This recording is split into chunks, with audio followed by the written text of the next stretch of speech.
राज्यातल्या मच्छीमार बांधवांसाठी आज एक मोठा निर्णय घेण्यात आलेला आहे। मत्स्य व्यवसायाला कृषी दर्जा देण्याचा महत्त्वाचा निर्णय घेण्यात आला आहे आणि या एका निर्णयामुळे तब्बल 4,63,000 मच्छीमारांना त्याचा लाभ मिळणार आहे।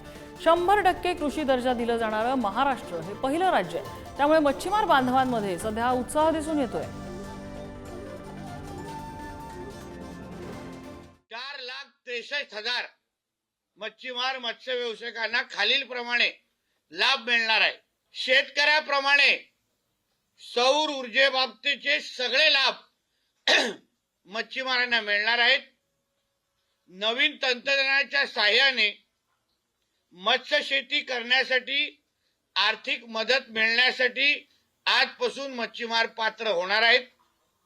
शीतगृह सुविधेसाठी व बर्फ कारखान्यासाठी त्यांना अनुदान आजपासून मिळणार आहे। मच्छीमार जो एकदम मेटाकुटीत गेलेला मच्छीमार आहे, जो आज नष्ट होण्याच्या मार्गावरती आहे, अशा मच्छीमाराला सरकारने थोडासा जगण्यासाठी थोडा हात दिला आहे म्हणून आम्ही पालकमंत्री साहेबांचे अत्यंत आभारी मानतो आणि ही योजना अशीच पुढे राबवावी असं आम्ही आमच्यातर्फे आवाहन करतो।